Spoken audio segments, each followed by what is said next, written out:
Today, I got this F-150. Look at this bumper, man. They backed into something. I don't know what it was. So it's getting a new bumper. We can get this bumper off. And I'm gonna show you guys how to fix these dents.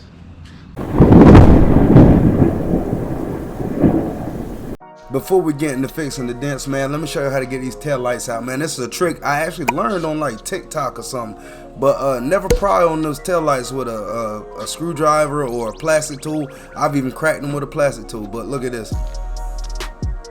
Pop, easy, simple, 1, 2, 3. Got a few different hammers. You know, these two hammers really pretty much the same thing, but this one got a little curve to it. This one's straight. Sometimes you can't swing at it straight. You gotta have that curve to get it just right sometimes. This one's a little short through hammer if I ain't got a lot of room, you know. And we got a couple dollies. We're gonna start with hammer and dolly. Let me see if I can't hammer and dolly a lot of this out. Now, hammer and a dolly only works if you can get to both sides of the panel, man. Using the dolly and the hammer to flatten out the metal. You know, sometimes you can put the dolly on the high spot and hit the little spot with the hammer, you know, but it's a lot of techniques with it, man. I'll show y'all some different techniques one day in the video, but right now it actually wasn't working too good for me, man. That metal was a little too stiff, too close to that edge there.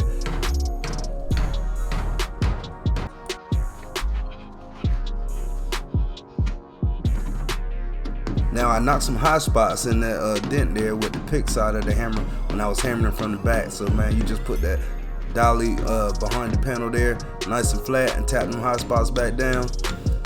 You can still see a little bit of dent there, but you can really feel that with a little bit of body filler. I'm getting this for my next YouTube video. This? Yeah. I was thinking about recording and then I just started staring at that. I'm like, I ain't fucking doing that. Yeah, sometimes, bro. You know, I'm like, it just makes me look like a fucking shithead.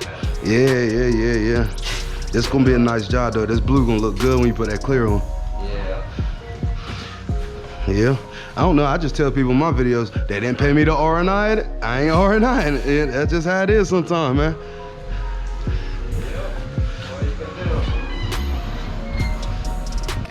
Now that was my partner in crime, man. He helps me out when I need help. I help him out. You know, teamwork make the dream work. And I'm actually gonna get him to help me with a little dent here on this truck.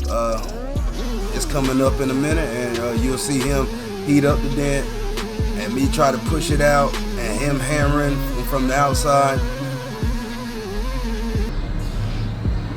Hey, let me get your help real quick. I'm gonna push out on this with that rod. I want you to hit the, just hit around it. Like, I'm gonna push out right here, and you just hit around it, see if it'll move any. Cause I'm pushing it as hard as I can, I ain't budging, boy. And you on camera, so just let you know. But, oh, I don't give a damn. Oh shit, ain't nothing down there, is it? That'll work. Or here's another one if you choose that one. All right, hold on. Let me get it up this motherfucker. I'm just trying to get it out some, because I don't even think I can get a stud in that bitch. Hold on, not yet. Get right on that bitch. All right.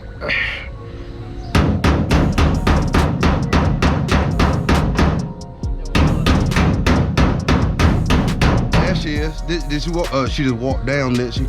It didn't actually push up on what I forgot how to use it first.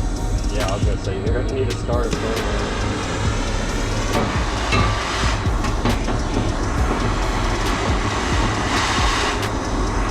Now with this dent, the metal was already stretched, man, and heating it up actually helps with the stretch, and it helps shrink it a little bit. And you know, a little bit later I'm gonna use a shrinking hammer and try to tighten that metal up, because it was stretched, man, and it was oil canning a little bit. A lot of times them oil cans, you can get them out and get it pretty back stiff if you get it close to where it was at, but luckily on this one I didn't have too much trouble. It was oil canning a little bit, but I got it, man, I got it.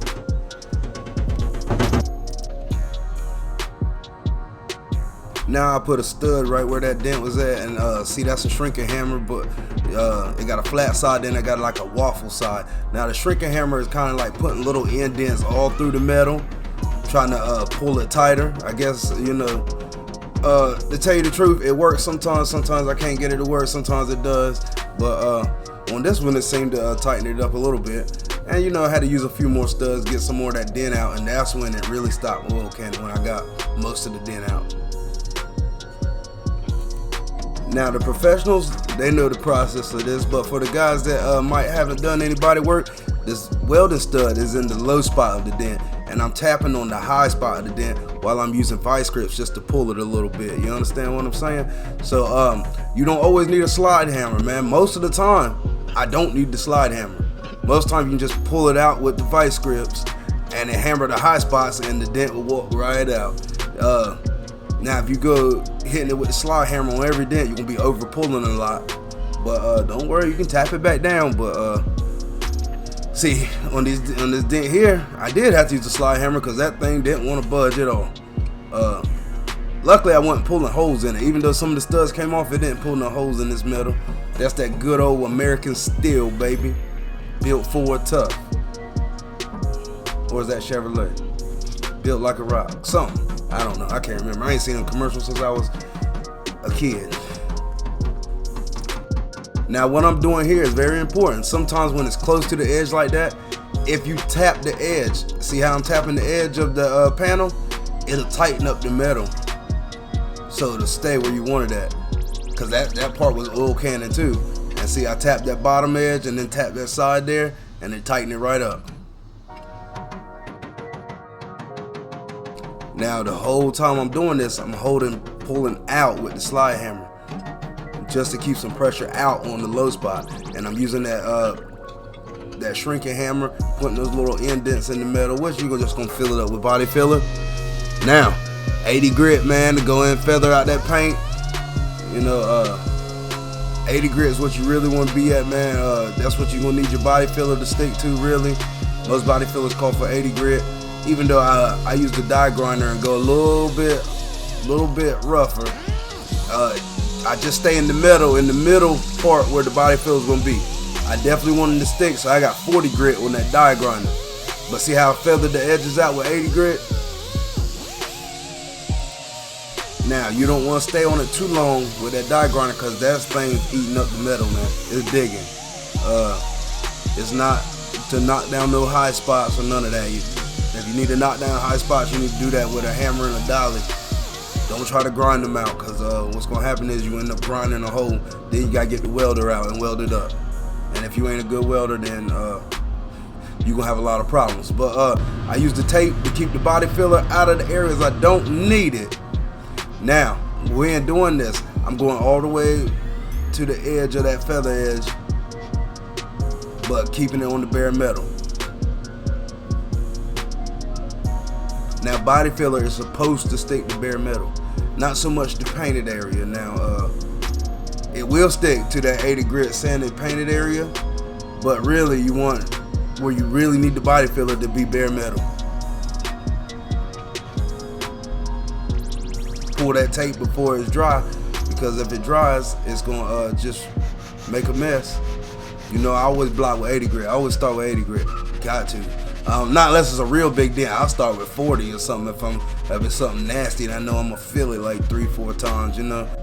Now, most professional body men are gonna tell you to sand in an X pattern. That's how you get it the flattest. Now, I'm gonna tell you, use the X pattern, but if you can't use it, you know, it ain't a life or death situation, you know. Sometimes if you go only sand one way, you can still get it pretty smooth and looking pretty good.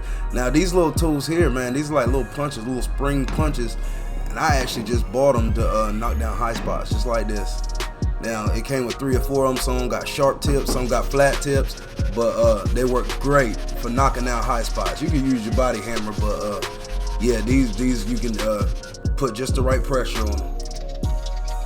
Now I always use that wax and grease remover to check my body work before I prime it. Now, just you got to look down the edge of it, you know, at a like side angle, make sure everything's looking great. Now it's not foolproof, but it does help a lot. Now, glazing putty, man, I sanded out those 80 grit scratches with 180 and glazing putty. Now with the glazing putty, I'm going right over the feather edges. Now that'll make a nice smoother transition you know, for the primer, so you won't see all those feather edgings. Now, if you see a little bit of feather edging before you prime, the primer will take care of it. You know, you might have to put on 2 or 3 coats. I always do 2 or 3 coats, but yeah, you want to try to take that body filler right over that feather edging, that glazing putty, right over that feather edging, and then block that out. And I'm using the 3M glazing putty, man. I block that with 180, man. Sometimes I'll hit it with 100 grit real quick, then 180, and then I finish it off with 220. Now, I don't personally like priming over 180, but you can prime over 180. Like I said, 2 or 3 coats of high build primer, and it'll cover those 180 scratches. But I don't like going that rough. I'd like to block with 220 to finish it off. Then I take some 320 on the DA with the interface pad, and I'm taking out those 180 and 220 scratches on the painted area, right? I ain't going over my body filler. Now, it's prime time, man. Like I said, 2 or 3 coats of primer. Now, on a smaller job, small little dent, you can do 1 coat of primer. But on these bigger jobs, I'm doing 3 coats of primer. Give me something nice to block into.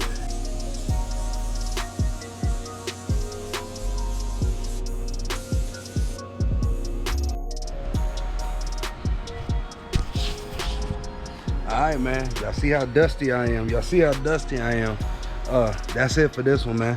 I ain't the best body man in the world, but it's looking alright for this truck. They didn't want me to touch these dents up here. They said don't fix those dents. Insurance ain't paying for it. I said alright, but that's how you do that, man. I'll catch y'all on the next one, man.